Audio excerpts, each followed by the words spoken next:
Good morning students. आज हम लोग नेक्स्ट टॉपिक देखेंगे comparison between single phase and three phase system. देखिए, हमारे इलेक्ट्रिकल जनरेशन में दो तरह के सिस्टम होते हैं, सिंगल फेज होते हैं, थ्री फेज होते हैं। एंड ये दोनों मोस्टली यूज होते हैं। सिंगल फेज सिस्टम हम लोग जनरली घरों में यूज करने के लिए करते हैं, थ्री फेज सिस्टम हम लोग इंडस्ट्रियल पर्पस के लिए यूज करते हैं।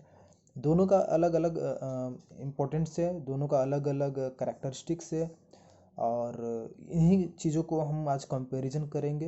आपका एक इम्पोर्टेंट टॉपिक है, तो चलिए स्टार्ट करते हैं। देखिए, बेसिक कंपैरिजन में हम उनके टर्म्स के बारे में बात करेंगे कि किस रिलेटेड बात कर रहे हैं, और उसके बाद वो सिंगल फेज में क्या रोल रखता है, थ्री फेज में उनका क्या रोल होता है। सबसे पहले डेफिनेशन देखिए, सिंगल फेज का डिफाइन किया जाता है the power supply through one conductor. याद रखिएगा, केवल एक कंडक्टर से जो पावर सप्लाई करे उसको हम लोग सिंगल फेज कहते हैं। ठीक है, एक न्यूट्रल भी होता है बट कंडक्टर आपका एक ही यूज होता है। थ्री फेज के अंदर क्या होता है कि the power supply through three conductor. यहाँ पे हम कितने कंडक्टर का यूज करते हैं, तीन कंडक्टर का यूज करते हैं।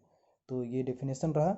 वेव शेप की बात करें तो वेव शेप आपका ये वन कंडक्टर सिंगल फेज के लिए सिंपल सा एक फेज ही दिखाएगा, एक ही फेज का वेवफॉर्म आएगा। जबकि यहाँ पर आपका थ्री कंडक्टर तीनों का तीनों एक दूसरे से 120 डिग्री अपार्ट होते हैं।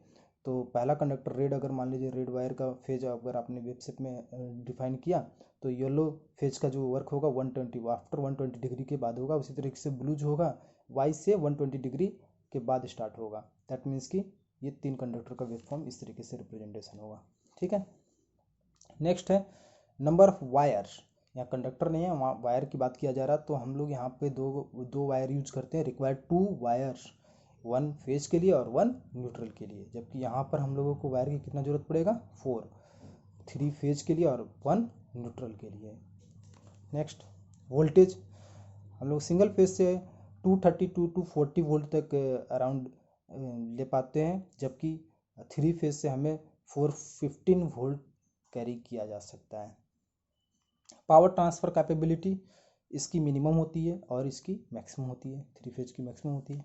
नेटवर्क की बात करें, नेटवर्क अरेंजमेंट जो होता है सिंगल फेज का सिंपल सा होता है, जबकि थ्री फेज का कॉम्प्लिकेटेड होता है। लॉस, तो सिंगल फेज में सबसे ज़्यादा लॉस होता है और थ्री फेज में कम से कम लॉस होगा, मिनिमम लॉस होता है थ्री फेज सिस्टम के अंदर। आगे देखते हैं पावर सप्लाई कनेक्शन, कि पावर जो सप्लाई देते हैं घरों तक आता है हमारे, या फिर इंडस्ट्री में आता थ्री फेज। तो इंडस्ट्री जहाँ भी जैसा कनेक्शन होता है उसमें पावर सप्लाई का कनेक्शन हम लोग सिंगल फेज और थ्री फेज के लिए कैसे करते हैं। तो देखिए, यहाँ पे आपके कंडक्टर में थ्री फेज आ रहे होते हैं, आप भी अपने घर के बाहर देखोगे कि थ्री फेज कंडक्टर गुजर रहे होते हैं और एक न्यूट्रल वायर भी होता है। तो थ्री फेज से जब आपके यहाँ कनेक्शन होता है सिंगल फेज का, तब आप देखोगे कि केवल एक वायर से आपका, एक कंडक्टर से आपका सप्लाई लिया जाता है और एक न्यूट्रल वायर से सप्लाई को लिया जाता है सर्किट को कंप्लीट करने के लिए। तो यहाँ पे कंज्यूमर यूनिट शो कर रहा है। कंज्यूमर यूनिट में आपका वन कंडक्टर और वन न्यूट्रल वायर का इस्तेमाल करके सप्लाई प्रोवाइड करवाया जाता है। That's arrangement is called single phase arrangement. और थ्री फेज कनेक्शन के लिए आप क्या करोगे, थ्री फेज कनेक्शन के लिए आपके तीन वायर रहेंगे, तो तीनों वायर से एक एक सप्लाई आपको लेना होगा और एक न्यूट्रल से, तब जा करके ये थ्री फेज सप्लाई कहलाएगा। और ये थ्री फेज सप्लाई का कनेक्शन का डायग्राम है। नेक्स्ट हम कुछ देखते हैं एफिशिएंसी। एफिशिएंसी जो होता है सिंगल फेज का कम होता है और थ्री फेज का हाई एफिशिएंट होता है, इसलिए हम लोग थ्री फेज का बड़े बड़े मशीन चलाने के लिए यूज़ करते हैं। इसके बाद यूजेज, ये घर के लिए फॉर होम अप्लाइंसेस के लिए, और ये large industry for running heavy load, बड़े बड़े लोड को चलाने के लिए हम लोग थ्री फेज सिस्टम का इस्तेमाल करते हैं।